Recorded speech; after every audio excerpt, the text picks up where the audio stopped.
মায়ের পায়ের জবা হয়ে ওঠ না ফুটে মন। Good morning friends, welcome back to my channel. আমার RJ লাইফ লাইনের নতুন একটি ব্লগে তোমাদের সবাইকে স্বাগত।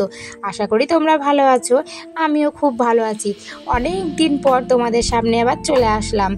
আর দেখো, আমাদের জবা গাছের এখানে না বোলতার চাক হয়েছে, ছোটই হয়েছে কিন্তু এটা আস্তে আস্তে বড় হবে, জানো তো। আর দেখো, আমার সকালের বাসি কাজ সমস্তটা হয়ে গেছে। এবার কি করছি বলো তো, আমার জামা কাপড়গুলো দুটো ধুয়ে দিয়েছিলাম, সেগুলো ছাদে নিয়ে এসেছি।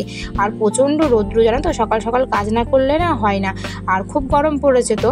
আর দেখো, সকালের বাসি কাজগুলো সারার পরেও, বাসি কাজ বলতে যে থালা বাসন ধোয়া, সেগুলো তোমাদেরকে দেখানো হয়নি। আর এই যে খাট আমি ছেড়ে নিচ্ছি। খাট গুছিয়ে না রাখলে না আমার আবার ভালো লাগে না। এই যে খাটটা পরিষ্কারভাবে থাকবে, তারপর ছেলে পড়তে বসবে। আর কাজ করতে করতে না আমি খুব হাঁপিয়ে গেছি। ছেলে সেই জন্য আমাকে বলছে, মা একটা কেক খেয়ে নাও। ওই দেখো, ও কেক নিয়ে চলে এসছে, জানো তো। আর আমাকে একটু কেক খাইয়েও দিচ্ছে। আমি কিন্তু বাসি পেটে কেক খাই না, তা ও জোর করছে, আমি বলছি দে তাহলে।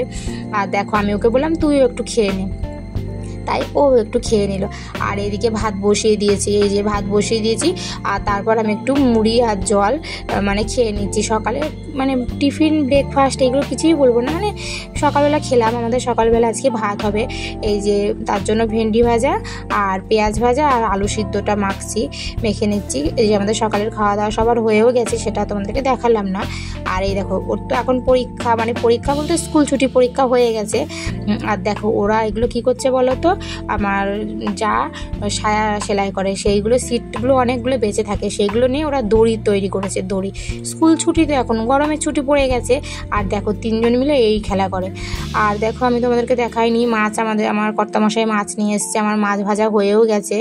আর দেখো, আমি রান্নাঘরে চলে এসেছি, ঘেমে নিয়ে একাকার কাণ্ড, তাই তোমাদেরকে দেখালাম। দেখো আমার মুখের কি অবস্থা। আর আমি একটু মাছ রান্না করার জন্য সর্ষে আর পোস্ত বেটে নেব। তোমাদেরকে তো আমি আগের দিন বলেছি আমি মিক্সি ব্যবহার করি না, আমি সর্ষে আর পোস্তটা শিলনোড়ায় বেটে নেব। আর দেখো মাছের মানে কিভাবে রান্না করি, সবাই তো তোমরা এইভাবেই রান্না করো, তাই আমি তোমাদেরকে একটু দেখিয়ে দিলাম। দেখো কালারটা কি দারুণ এসছে না, দেখেই মনে হচ্ছে খেয়ে নে, খুব সুন্দর এসছে কালারটা। তা আমার ছোটো জায়ের ছেলে নাকি এই আমার হাতের মাছ রান্না ওর নাকি খুব পছন্দ, তাই আমাকে বলছে ওর মা। আর এই যে এই তরকারিগুলো করেছি। দুপুরের খাওয়া দাওয়া তোমাদের সঙ্গে শেয়ার করলাম না, কারণ আমার ছেলের পড়া আছে, আমাদের মানে আমার বাবার বাড়ির ওখানে পড়াতে আসে, তাই আমি আর আমার ছেলে বেরিয়ে যাচ্ছি, কারণ আমার কর্তামশাই বাড়িতে নেই। ও একটু মানে মাললে বেরিয়েছে, মাল বলতে শাড়ি নিয়ে, আমাদের তো জানো শাড়ির ব্যবসা আছে, শাড়িগুলো নিয়ে বেরিয়েছে। আর এই দেখো, আমি এই গাড়িটা না তুলতে পারি না উপরে আমাদের বাড়ির এখান থেকে রাস্তায়, তাই ওই বাচ্চা দুটো তুলে দিচ্ছে, মানে আমার জায়ের ছেলে আর জায়ের মেয়ে। আর এই দেখো, গাড়িতে বসে তোমাদেরকে দেখিয়ে দিচ্ছি যে আমি গাড়ি চালাচ্ছি। আমি কিন্তু গাড়ি চালাতে পারতাম না, এখন অল্প অল্প শিখেছি, জানো তো। আর আমার ছেলে দেখো রাস্তাতে যাচ্ছে, আমার ছেলে বলছে, মা আমি একটু সবাইকে দেখাবো যে আমাদের বাড়ির এখানে কেমন পরিবেশ। আমি যদি দেখা, তাহলে আমি যে বন্ধুরা সবাই জানে, কারণ আমি মাঝে মাঝে দেখাই। এই দেখো, আমি এক হাতে রিস্ক নিয়ে নিলাম, এক হাতে গাড়ি চালাচ্ছি, এক হাতে ক্যামেরা করছি, দেখেছো তো। আমার ছেলে পিছনে বসে আছে, বলছে মা আমি গাড়িটা এক হাতে চালিয়ে দেবো। বলছি না না। আর অনেকক্ষণ এসছি, আমার ছেলের পড়াও হয়ে গেছে, তোমাদেরকে দেখানো হয়নি, ক্যামেরাটা ঝাপসা লাগছে কেন বুঝতে পারছি না। এই যে আমার মা, আমি আর আমার ছেলে বসে আছি। আর এদিকে আমার কর্তামশাই চলে এসেছিলো কিন্তু বাজারে যাওয়ার জন্য, তাই আমি আমার গাড়িটা রেখে আমার কর্তামশাইয়ের গাড়ি করে চলে গেলাম বাজারে। এ দেখো, বাজারে এসেছি কেন বলো তো, মুদিখানা বাজারে করার আছে, তাই জন্য আর একটু ঘোরাও হয়ে যাবে। আর কি কোথায় যাচ্ছি তোমরা দেখতেও পাবে, মানে হঠাৎ করে প্ল্যান হয়েছে আমাদের যাওয়ার, পরে তোমাদেরকে দেখিয়ে দিচ্ছি। এ দেখো, আমি আমার ছেলে হেঁটে যাচ্ছে, আমার কর্তামশাই তো আগে আগে যাই, ও কোনো ক্যামেরাও করতে পারে না, কিছু করতেও পারে না। আর দেখো, আমার ছেলে আর আমি দাঁড়িয়ে আছি ওখানে, আমাদের বাজার করা হয়েও গেছে। এই দেখো রাস্তা একদম অন্ধকার, গ্রামের রাস্তা তো পুরো অন্ধকার হয়ে থাকে। আর দেখো এখানে কিন্তু আরও অন্ধকার, এখানে লাইট নেই একটু, দেখেছো তো, একদম শুনশান। কিন্তু তারপরেই দেখতে পাবে আলো। এই দেখো চলে এসছে আলো। আমরা কোথায় এসেছি বলো তো, ফেলুদা ক্যাফে অ্যান্ড রেস্টুরেন্টে। মানে আমাদের প্ল্যান ছিল না, হঠাৎ করে চলে এসেছি। আর আমার কর্তামশাই কোনো দিন ক্যামেরা করে দেয় না, যত ক্যামেরা আমাকেই ধরতে হয়। তাহলে আমাকে কি করে দেখবে তোমরা বলো, ওদের দুজনকেই দেখো। এই যে উপরে উঠে যাচ্ছি, নিচতলাটা তোমাদেরকে দেখানো হলো না, আমি অন্যদিন দেখিয়ে দেবো, যেদিন মানে মনস্থির করে আসবো যে আমরা এই রেস্টুরেন্টে আসবো, সেদিন তোমাদেরকে দেখাবো। এই যে ফেলুদা ক্যাফে, এই যে মানে এখান দিয়ে উঠতে হয়, ডান দিকে বসার জায়গা, বাঁ দিকেও বসার জায়গা আছে। এখানে অনেকে আসে, মানে এই যে এটা মুকুন্দনগর গঙ্গার ঘাটের কাছে। এই দেখো, ও এসে ফ্যান চালাচ্ছে, মনে হচ্ছে নিজের বাড়ি আসলো। এই দেখো রেস্টুরেন্টটার এখানে ঝাপসা লাগছে কেন বুঝতেও পারছি না, এখানেও ঝাপসা লাগছে ক্যামেরাটা। তাই একটু আসলাম হঠাৎ করে, মানে কোনো প্ল্যান ছাড়াই আসা তো, কোনো সেজে গুজেও কিছু আসেনি, যেমনভাবে ছিলাম মানে বাজারে গেছিলাম সেরকমভাবেই চলে এসেছি।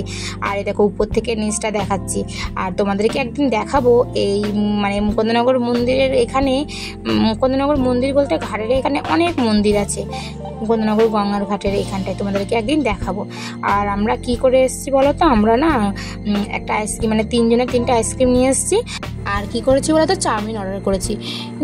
অন্যদিন হলে বিরিয়ানি খেতাম, কিন্তু আজকে মন চাইছে না, হঠাৎ করে এসেছি। আর এখানে বিরিয়ানি খাবো না, আমরা অন্য দিন তোমাদেরকে দেখাবো কোথা থেকে আমরা বিরিয়ানি খাই।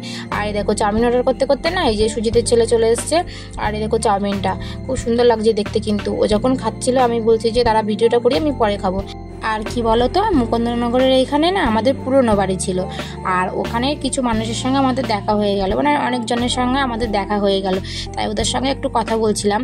আর দেখো কাদের সঙ্গে দেখা হলো, তোমরা চিনতে পারবে না অবশ্যই, এই যে এদের সঙ্গে দেখা হলো। এগুলো সব পুরনো বাড়ির এখানে বাড়ি, আমাদের পুরনো বাড়ির ওখানে বাড়ি, তার সঙ্গে সুজিতের বউ আছে, ওদের বাড়িটাও তো পুরনো বাড়ির ওখানটায়। তাই ওরা কেউ ক্যামেরার সামনে আসতে চাইছিল না, আমি জোর করে নিয়ে এসেছি। ওই দেখো পায়রাগুলো, ওইগুলো কিন্তু অরিজিনাল। আর দেখো আমাদের চাউমিন চলে এসছে, আমি চাউমিনটা খেয়ে নিচ্ছি তাড়াতাড়ি করে, ও আবার বাড়িতে যাবে ওই জন্য তাড়াতাড়ি করছে। বাড়িতে যাবে মানে বাড়িতে গিয়ে আমাদেরকে রেখে আবার এই গঙ্গার ধারেই আসবে, ও তো গঙ্গার ধারেই আসে। এরকম আমার ছেলে দেখছি ওর খাওয়া হয়ে গেছে, ও অবাক হয়ে যাচ্ছে। আমি যে মানে খাওয়ার ইচ্ছা আছে, কিন্তু বলছে আমি খাবো না, কিন্তু ইচ্ছা আছে খাওয়ার। তা আমি ওর কেমনভাবে মুখটা করে আছে দেখো, মনে হচ্ছে কতদিন খাইনি, কিন্তু ওর কিন্তু খাওয়া হয়ে গেছে, তাও মুখটা এরকমভাবে আছে। তাই আমি ওকে একটু খাইয়ে দিলাম।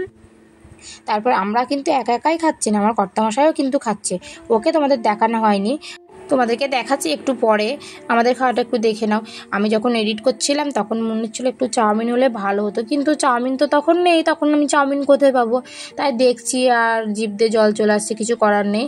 এই দেখো আমার কর্তামশাই খেয়ে নিচ্ছে, দেখো ও নিজে নিজে খেতে ব্যস্ত, তাকাবেও না আমার দিকে, দেখেছো তো, কি জানি না, আমি বলতে পারি না কেন এরকম করে। আর বাড়িতে চলে এসেছি, বাড়িতে দেখে এসে দেখি যে আমার জায়ের, এটা কিন্তু মেয়ে না, এটা কিন্তু জায়ের ছেলে, দেখেছো কীভাবে মেয়ে এসেছে, কি বলবো। ভিডিওটা যদি তোমাদের একটু ভালো লেগে থাকে তাহলে লাইক, কমেন্ট, শেয়ার এবং সাবস্ক্রাইব করে দিও। টাটা।